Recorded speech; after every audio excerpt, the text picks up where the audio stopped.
Welcome family to the Heart to Heart podcast. My name is Kagiso Kabelo, and I'll be your host. I have my brother here, Myeni. Hey, How you doing, man? Mr. Kabelo, how are you? I'm chilling, man. How are you? Always well, always well. Nice to be invited here. It's always a pleasure. People don't know you're the main drive behind me starting this podcast. To the people at home, Myeni last year invited me for a podcast sit down unexpectedly, and ever since then, my guy, I've always been like genuinely wanting to do this thing, and I've been pushing behind the scenes. But thank you for that, man. Thank you for that, man. Tell the people what you do, who you are, what you do, man. My name is Thubelihle Myeni. I'm from the Kingdom of Eswatini. I'm currently pursuing accounting and finance degree, and I'm a part-time public preacher. Speaker. I'm a preacher. Preacher. You got the preacher side. It's 2 in 1. I feel you. Yeah, I'm a public speaker and a preacher. Also, I'm passionate about business and philosophy and philanthropy, and that's just me. I can sum it up in that. Nice. Before we get into knowing this entrepreneur, public speaker person, because you're a friend of the podcast, I'm sure you'll be here many times. It'll be good if we take a step back into who you were before the person you are now. So take us back, man. How were your early high school years? Were you a top achiever? Yeah? Were you a crack? Not even, bro.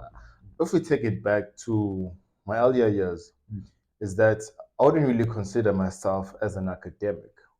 I said the academic in the Myeni family was my sister. Me, I was just, the son, which, was still trying to find his way. Find out is school really for me, or am I in love with public speaking, or am I in love with business?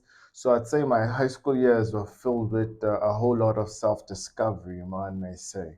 Because I remember, just to take back to a story, grade 9 hit. We had this thing in IB school called subject choices, whereby you have to pick particular subjects according to what career path you'll take. And the most overrated one we all know was science and all of that. The medical doctor thing. And you needed to qualify for that, With me, I knew that I wasn't good at math. What was going on? The math wasn't for me. Wasn't nothing, eh? Yeah. So we found out that we have a situation now, subject choices. Now we need to pick the subjects we want. I know very well that, look, I am interested in doing business. That's my passion. So it's been always there as a young student. Yes, but the only time I actually identified that passion was actually in high school. Okay. So here's the funny situation. Now we go to public, what you call the subject choices. The teachers are like, okay, me, I wanted to do something related to accounting, but you needed like maths core, the highest level of math. That means you need to be passing maths. And at that time, my maths was pretty bad, man. 30%, funny. And at the boys actually don't care about that. You're just like, maths, no. Yeah, as long as you create something. Yeah. Didn't care. So I found myself doing what we call a subject choices which I didn't like. For example, EGD. I am a bad drawer. I love art stuff. Yeah, I love arts generally, but I just the physical part of things. When you tell me I have to calculate all of a sudden a slope, all of these different things, I never was good at that, generally speaking. So I found myself now that my subjects are picked according to the comfort of my parents and also my teachers. So my subject choices wasn't picked based on what I liked, and I knew straight from grade 9 upwards, these subject choices I carry, I don't like them. How did that affect you back then? Well, back then, this is how it affected me. I just knew that I had to find myself. Meaning in terms of talent-wise. Because I've often believed that everyone is given a particular talent. And all that... Wait, so little Myeni knows all of this? Yeah. For real? Nice. Because it's much easier. If you're not an A student, even in primary, there were these red chairs where they used to set, price giving. If you've gotten like about 50 or 60, you're getting a certificate. Us, we want there. Yeah, those ones, eh? No, I'm sitting at the I back. feel you. I remember actually Yeah. back in Nanorang, there's like paper one, paper two, paper three, and as you go down, it's us now, Yeah. me and my guys, and wouldn't even waste time looking for those first 5 pages. No, we're at the page 6, page 7.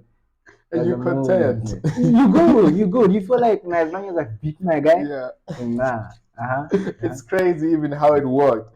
Like, it was funny how even me and my friends there were like, hey, I see you're at the blue chairs, because the blue chairs were the high achievers who sat there. And those who trying actually good at academic sat on the right chairs. So you're like, hey, are you here? This and no. And it was so funny because we reached a point where we stopped even inviting our parents for prize giving. Because It's a waste, eh? yeah, it's a waste. I'd tell my parents, I wouldn't even tell them there's prize giving. If they show up, I know one of their friends has said, because come on, I'm not about to let my mom and dad clap for more than like an hour like this. For other people. Because that question, which we all don't like, so what did you get? Because remember, when you grow up in high school, we're brought in a system which says that your worth and value is determined by how much grades you carry. So, as older parents, as our parents think that academic is literally the only pillar of success.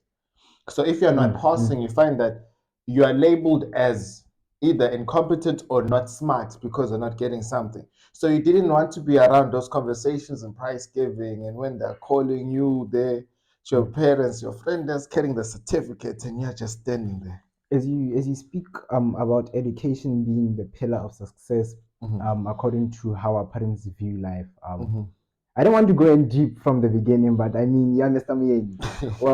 What's your perspective on that? Do you still think now education is the what makes one successful in this current time we live in? Honestly, Mr. Kabelo, I'd say this. Education, we first have to understand that education is key. But it's about time we open it. Education isn't limited to schooling. A curriculum and it's not only class. That's just a segment of it. But education, I believe in my own definition, education involves knowing different elements. You can be going to school, you're still getting educated. You can be watching a podcast, you're still getting educated. You can literally be taking an online course, it's still education. You can literally be sitting under a tree with your older parents, and they're teaching you about life. Like we have people which we know about mechanics will pass down their knowledge. That's still education. So I mostly believe that it is very important in our current times that you must indulge yourself in the different aspects of education. Schooling is good, but don't limit yourself there. You need to actually educate. So what you're saying is one should be found in school, then these are other options. Yeah. What if one wants to prioritize these other options? They can't do it. They can't. It's not a problem. Yeah. Why? You can't. No, you don't. There's a saying which says that there are many ways to kill a cat. You don't limit yourself only to schooling, because we both understand. And you're a soccer player, very talented. We've played with you before. Let's start. You recognize that as much as schooling is good education, but if you only work on that and that's not your gift, how will you then grow more if you don't literally work on your gifts? Because your gift will help you towards your success too. It's the one most probably you're passionate about. So I find that it's important that also in that aspect we work on education on your own things too, like your gifts and talents, so you're able to expand in life. We'll get to continue on that side of things towards the deeper ones, the deeper ones. How did you find making friends back in the day? I say back in the day it was very tricky, man. Very tricky. Because here's the case. I moved to a new school. This is about grade two. Grade two, right? Wait, did we tell people you're from East Whiting? Yeah. Right. Yeah, I used to school at a school. When I was young, I used to change a lot of schools. Right, so. I was playing in class. Straight. In the blue chairs, eh? Yeah, like I was playing in class, and I remember when I needed to switch from my old school. I used to school at Kagiso 1 and 2. I needed to switch to What's 1 and 2? in grade 1 and 2. I was schooling in Uh-huh. Kagiso. Then second term, I needed to switch to a school called Thubelihle. And during that switch, I'm getting into a new environment. One, in the old school, I've always been like an outcast, the lone sheep. Why so? I'd say, how can I put this? I'd say that I've never really been the popular type. What do you think is about you that makes you not the popular type or not that guy? Back in the older in me, I'd say that I've always been the type of person who is a controversial thing. I've always done things differently. I've always been quoted, too kind, too caring. I've literally been the difference in the bunch, practically. I've always been quick to object, in fact. If something isn't going like this, I want to understand why aren't you going right? I've always questioned what is, popularity, what really makes you popular, what makes people like you. I've always questioned those things. And plus, to add on the fact that when I was young, you find that I had a low self-esteem. People see me now with all the confidence, able to speak, and I'm just gelling naturally. But no, it doesn't even start there. When I was much young, I had a low self-esteem. I couldn't speak up for myself. Then all of a sudden, what contributed to that? Do you think it's family? I'd say, or you struggling to fit in? A combination of me struggling to fit in, and also a thing or two of family, but also the society at school. How was the society at school? So I feel like it's. Was it a government or private school? First, it was Wait, like is there a private school and is there no, yes, there's public schools and there are government schools, right? But wait, public and government?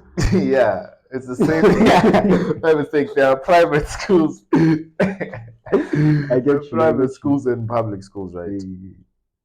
But I'd say it was because in the schools I grew up in, there were a lot of classism. Was it a private school? Yeah, a lot of class in terms on money, in terms on looks, in terms on how people actually view you. So if that's your high school. No, this is like primary. Primary. It's primary, high school too, man. Primary, two different people. This is where you grow up. But I was at a class whereby you weren't rated. I remember the few groups of my friends, they're still at Kagiso. We were the group which, were being pushed around and not being bullied. Primary is a very, very, very tough place if you don't have backbone. Being bullied, and also what made it worse, you weren't even passing in class. So you find that your teachers would actually define you as your grade. So what happens with me, I got put in this block. One, low self-esteem kid. One, the teachers are telling you that, hey, you wouldn't be anything. And as society, people, when you try to gel with other people, they're quick to shine you and actually kick you out. Because back then, when you're young, man, people always define you based on how popular you are, what outfits you're wearing, things like that. So that naturally actually made me an outcast, made me draw away from people. Because the more you knew people, and the more people were like misusing you. So throughout my time, I figured out, you know what, let me just throw back. So I wouldn't say I had friends, but things changed when I went to Thubelihle. Which is your high school year? Nah, this is like my second primary, grade 2. Then what happened there? Well, let's say when I went to Thubelihle, it was a place called Mhlume. Wow. What does Mhlume mean? Mhlume, I'm not sure what Mhlume means, to be honest. All I know, it was a place owned by a big company called RSSC, but now they've changed their name. We moved there. Now I meet my lifelong friends. These people I've known for more than 10 years. So I get welcomed in an environment whereby it is cool To be different. to be different. And I feel like there are very few settings that allow for that. Yeah. Because sure, there was an element of classism, but I want you to notice something. The difference between Kagiso and Thubelihle at the time. Thubelihle is in the middle of nowhere. Mhlume is in the middle of nowhere, literally. You find like the central, it's like, it's a countryside. So it's a small community, it's a village. So it's not the same as Kagiso, which is in the city. The city and the countryside are two different lifestyles. Fact. Yeah. Because in the countryside in Mhlume, it's not more on the materialistic, it's not more on the whole physical stuff. It's all about, okay, community living. You see, it's like the rural areas, community living. That's what I saw, which made it different. And community living is beautiful. You're taking me back to my Nanohang years. You know, I had a shift from a government to a private school. And one thing I realized is government school pushes more on community, pushes more on family. The relationships I made there, I'm sure they're genuine and they are still there till today. So there's something about when you go to an English medium, it's more on the, okay, what do you have to offer? You know, money. Okay, so if now your value, or let's say your materialistic stuff, are in line with what they see or is the same as theirs, now you are welcomed. Yeah. But now when you go to a government school, it's irregardless of what you have. It's about your heart. How do we relate? What do we talk about? And it grooms a community, family. I remember, I don't know if you guys had fights, but if there's someone who triggers someone in your class, because of this community, the whole class is now forced to go and fight. And as a result, we have beef now as classes. But when you go to an English medium setup, it's these groups that are division. You see, there's too much of, because with one clan you can tell all these people are from what, one level of money. You know, so it pushes less of community. But you can continue. You're right about that, man. I'd say when you compare the lives between schools in the city center and the English medium school, private schools, we spend more time competing on who has more money, even though it's our parents. We spend more time on looking down upon each other. I remember there was a case where they were laughing at another kid because he was wearing a fake pair of Adidas. It wasn't written Adidas, it was written Adibes. Yeah, no, we know them. You know, yeah. And it was like the difference between the two lifestyles, which made me like, Mhlume and Thubelihle more. It was the fact that, you see, with this other side compared to this was people trying to be somebody, trying to be liked, trying to fit in. I'm trying to be part of a clique. So there were people developing their, what you call this, persona and character based on the materialistic things, not genuine connections. Hence why they would look what type of car you're driving, what type of shoes you wear, what type of girls they like. If it's, as my cheetah, if you're not all of that. How all this is happening in grade 1. That's fine. Yeah, it's not even only grade 1. It's prime. I'm talking about primary stages as a whole. So there's all of these things. While there's another school where Mhlume always thank it. They don't care what you came in, what you're wearing. It's mixed, bruh. There are people from different lifestyles. One, people coming from well off, yes. The middle class, yes. Also people, who can afford, not at middle class, but also not too. We see different economic status, and that's the most beautiful thing. Because in such a level, Mhlume taught me to adapt. Because you find out that where you are supposed to be caring about the way I dressed, we didn't care about that. We focused on literally how can we embrace each other and have fun? How can we build a community of unity? How can we actually build long-lasting relationship? That's why where in my hood where we grew up, if we see you dressed nice, we know you are going to town. There you get up, they take a shower, you grab anything in the closet and go. And it was fine. So now I put it in my perspective. I'm moving from an environment whereby sure there was bullying, all of that, and I had to fight my bully that, but we'll get there. We moved to an aspect whereby it's saying, Clement saying, it's fine, you can be yourself. We never talk about the trauma and the effect which comes with spending your life trying to be somebody else because who you are is not accepted. For me, I took the same method. I'm trying to be somebody here. And it isn't working out because the type of lifestyle I am taking from the city doesn't now work with the area.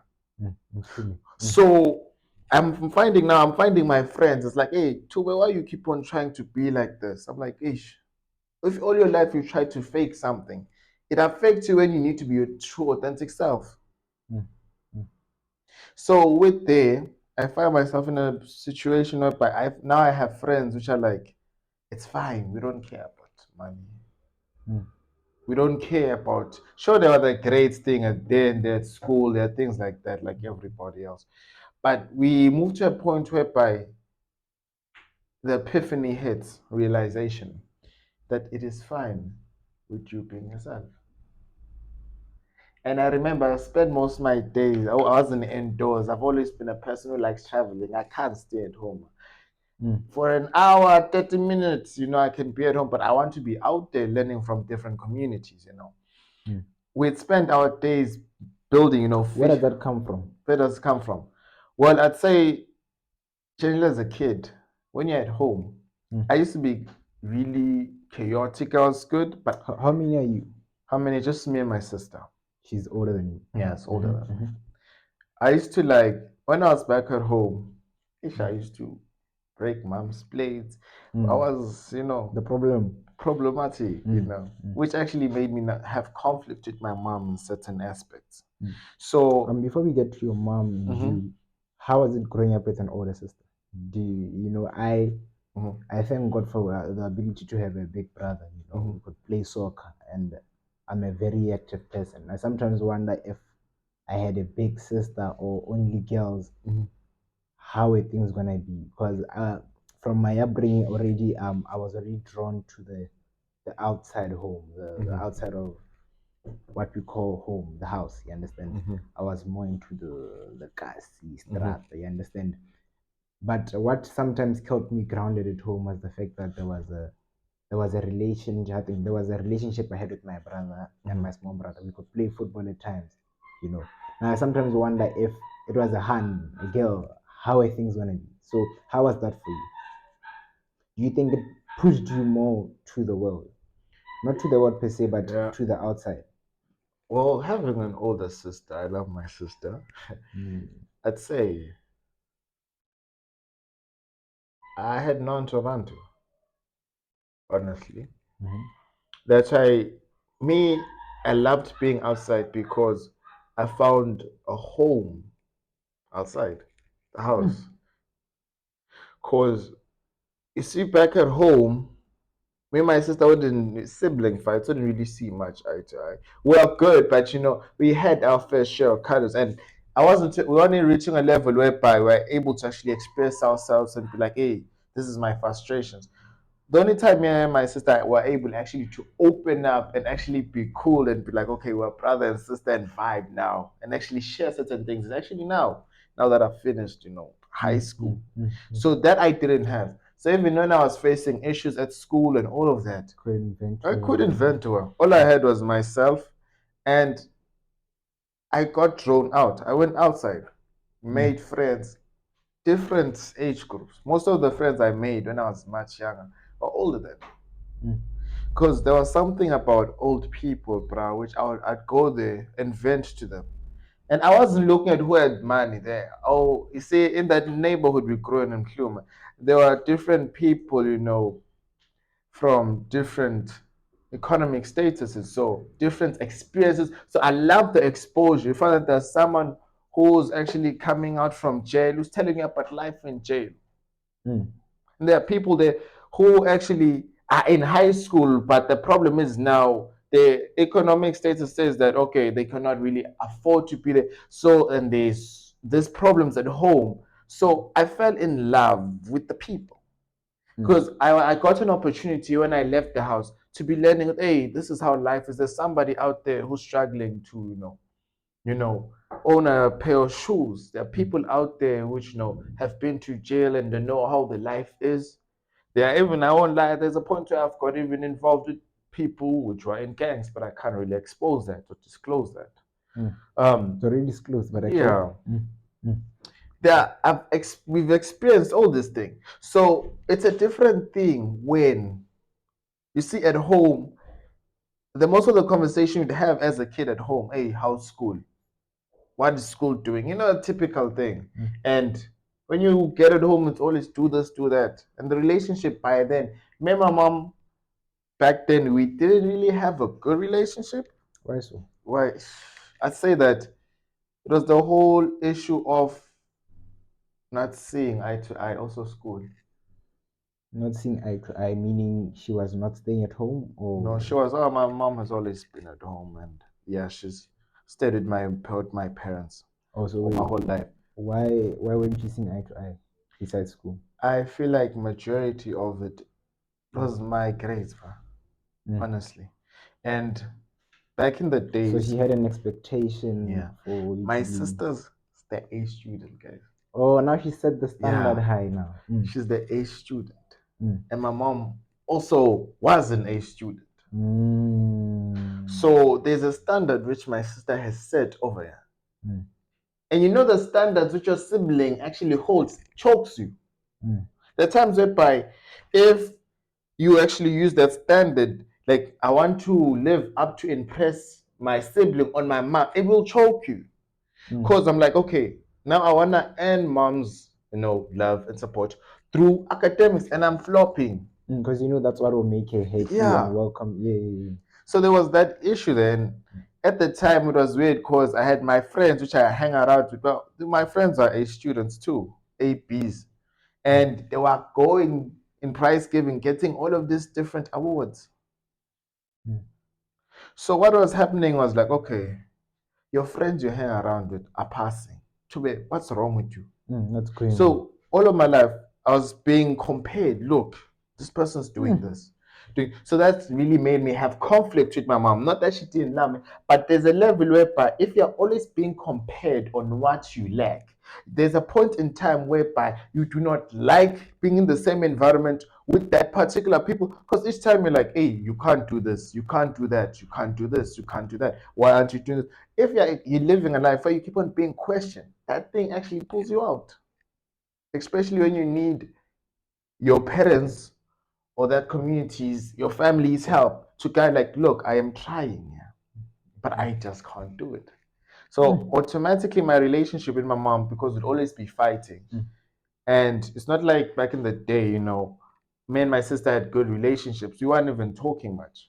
And how's you and your dad? My dad, I'd say, well, good, but I've never been able to open up with certain things with my dad because as a guy, it's not it. It's not it. Maybe You can't. The mom, but now there's no relationship. There's no. So there wasn't that type of relationship, but it was a relationship of how school is okay. Then you just sit down, eat, do whatever. So you didn't have that. I didn't have that type of setting. So that's why I actually fell in love with outside.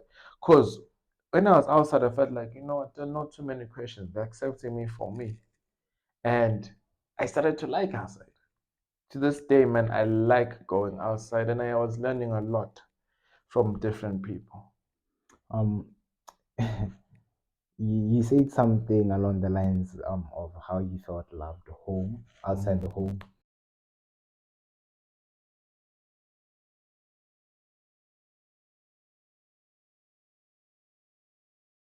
I was happy with my friends. I know what it means faking a smile. Knowing that deep inside, as much as I'm making people happy. Yeah. I'm worried always about the funniest person in the group, the person who united people, because I was that. I'd make people happy, make people, joy, But you're join longing together. for But it. me, I am alone. But I'm surrounded by, I'm alone, facing depression. Then depression, and And it's because always those guys, the lives of the party, yeah, the most outspoken outspoken, yeah, like people. he always happy. Like you wouldn't find me sad. But when I was alone, depressed, there's a point where, And hence, you don't want to find yourself alone. yeah, I don't want it. That was one of the major things. I don't want to be alone. And to a point where what makes this feeling lonely and depression dangerous, there'll be a point in time where if you really don't have a community light, the devil will speak voices to you that say, you're not loved. Look at home. And when that started to happen, it triggers suicidal thoughts. It triggered suicidal thoughts. So this is where previously I said we don't talk about the effects. The effects of what happens when you've always spent your life trying to fit in. So when that happened, because I hadn't healed from that, it triggered things like I was judged because of my dark tone. Now they have a so it means you're bathing now, That's good. Now we see you like now, Yeah. And at the time, I was being judged because of my weight. I was fat, and also I was dark. So we combination. So I was being judged also because of that. Yeah, I'm trying to picture it. It's not it, bro. No, I was struggling. Well, it was lifing. I was being judged based on that. So now, when I have a low self-esteem, I believe because what of what's happening at home, I'm alone. Another thing I believe, hey, I'm never going to be accepted by the community. Another reason is that, hey, I'm unattractive, I'm unappealing. Another reason that I'm like, hey, each time I try actually be kind and help people, I'm pushed around, I'm being bullied. Then that thing put me to a point where now I was feeling suicidal. My family didn't know this. My friends didn't know this. And what saved me from it, because I'd spend my days, you sit in your room, locked in your room, hating life. I hated it. I can make everyone laugh in a room, bring everyone together. But at the end of the day, I would go back and just say, no, man, my life has no meaning. I am not happy. I'm not at peace. So all of a sudden, I started to draw back. And I knew, man, I had to stop. My parents, I come from a God-fearing family. Hey, man, I'm a Christian. Born again Christian, I'm proud. Yay. Jesus is king. Christian gang here. Christian gang. And I'd always listen to my parents and my mom, because most of the time she was driving us to school, also would take the bus. But when she'd come, she'd always be playing Joy Celebration 4. Yeah, I remember it. Yeah. Where there's songs of Siyosula Zinyembezi, Gimihlolo. And as a young kid, those songs hit me. And the one thing I'm grateful for, my parents, is knowing Christ. That's one thing that saved me from the depression, anxiety, suicidal thoughts. Because I'd spend my times, I wouldn't understand.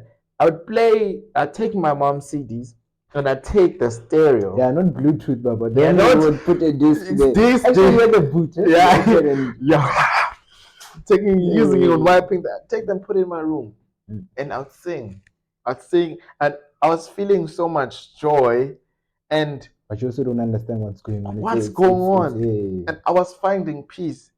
Then what happened in that? The more I kept on doing that, I was slowly being helped. That's why I wasn't aware of God. I never had a relationship with God. I was also just a Christian because of I'm born in a Christian family. I must go to church. But when you experience, what I was experiencing, not aware that it was God, it was something else. Because all of a sudden, I started to slowly become better.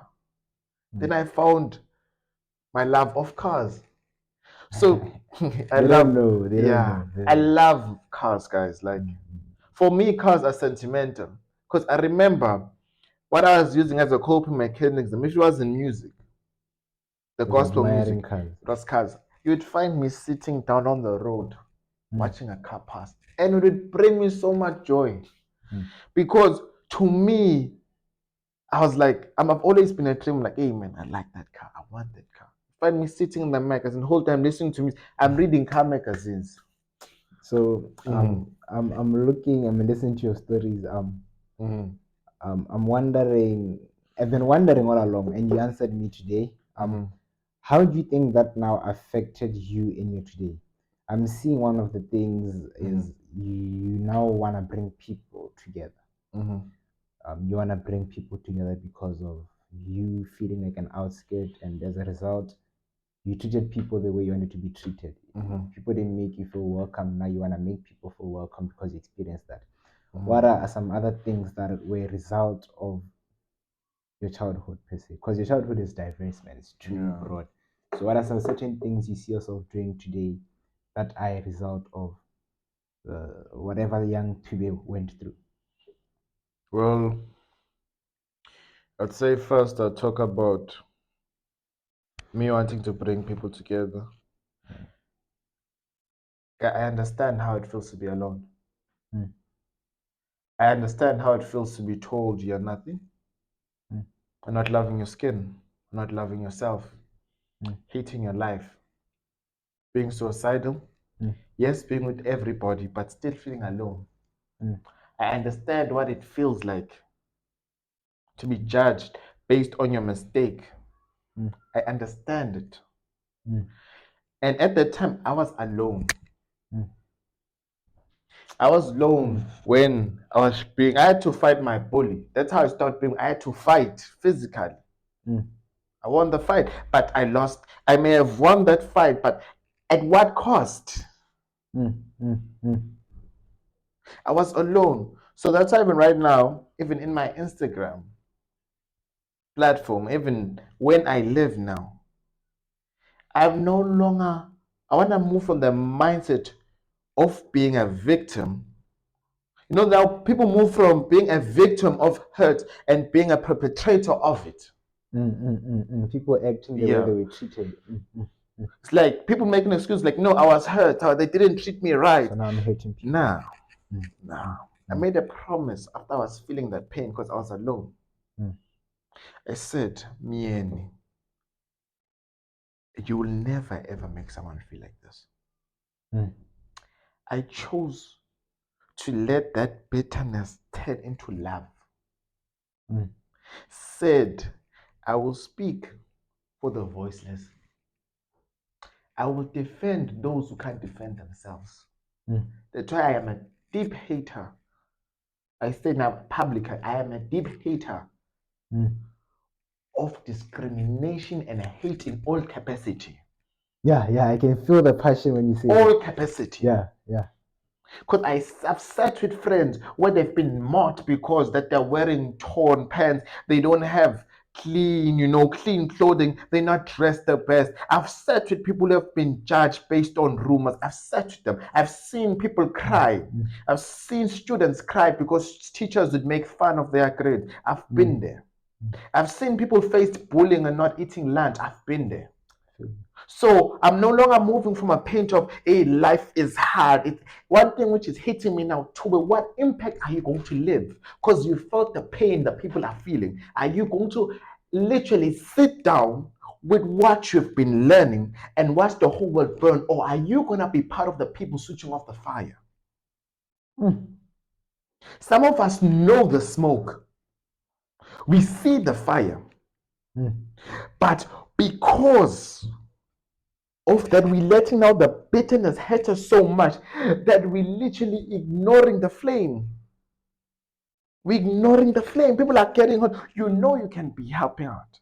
So me now, I'm moving to a point whereby my aim is to be able to prevent another child from facing that.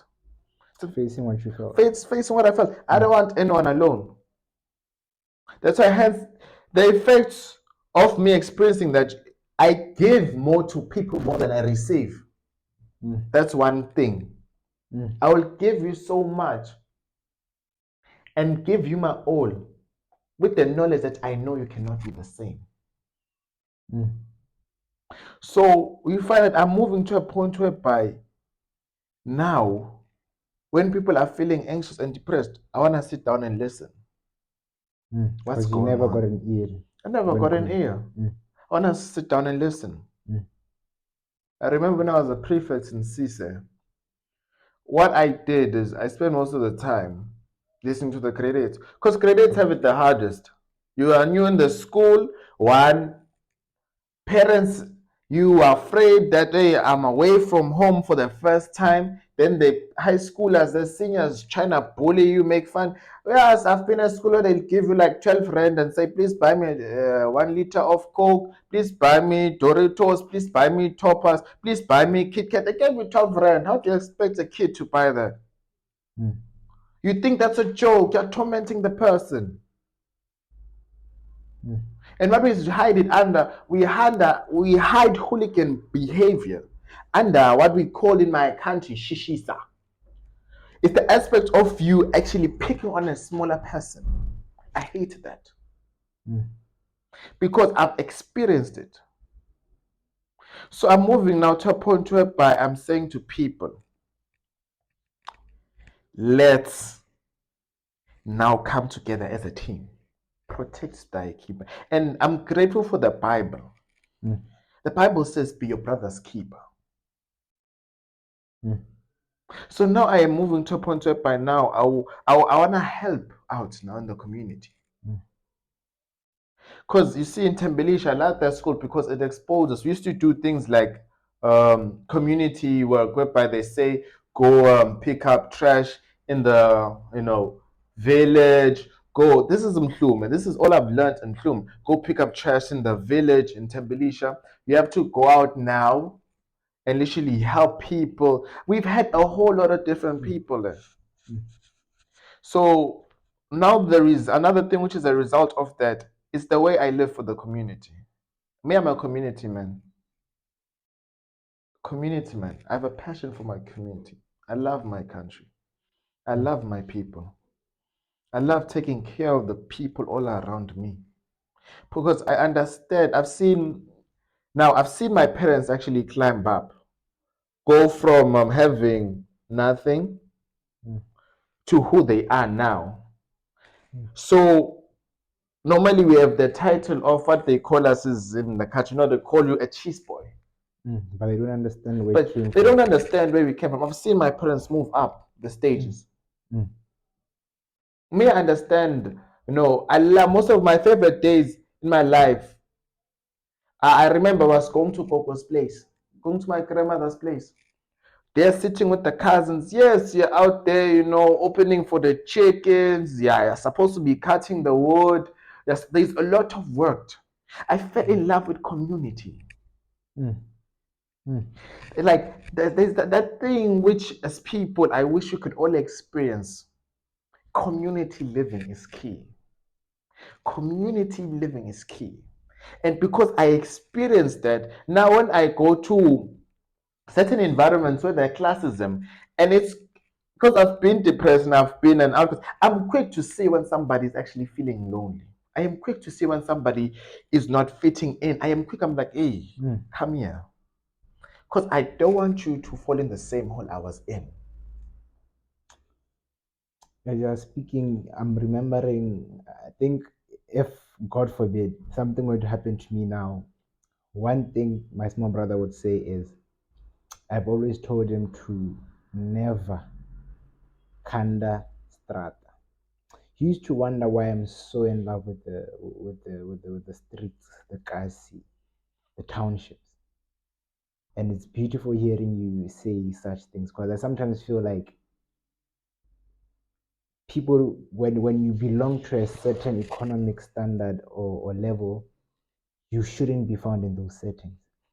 And with my brother, it's a thing of I belong to those places, you understand? And we're staying in the suburbs, but I'm always in the kasi. And one thing I'd always tell him is, Bafwetu, skakanda strata. There's something community teaches you and gives you. There's something exposure to different world teaches you.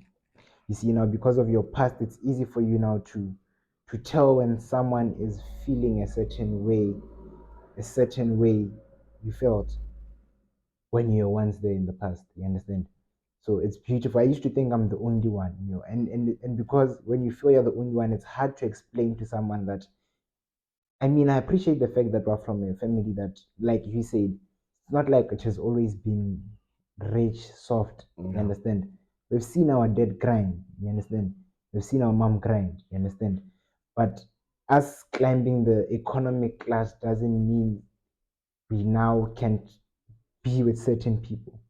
So I've always been drawn to the guys, and that's why I love the stories of people from there, because now I'm put in a place where there's now diverse lifestyles. You understand? And I understand when I see someone, for example, not to say Congolese are suffering, but you can see someone, for example, from Congo there, and you understand, the pain in them, because you once used to chill with Bruce who aren't seeing it easy.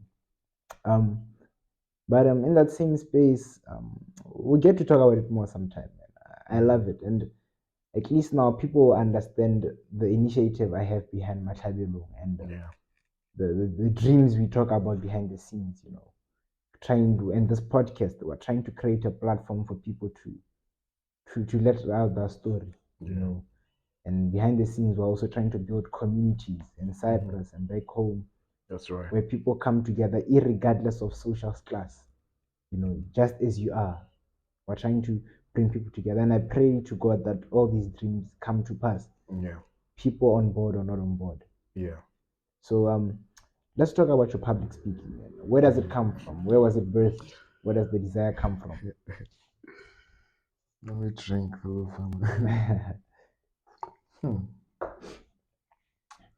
Wait, let's go for a break. Let's go for a break.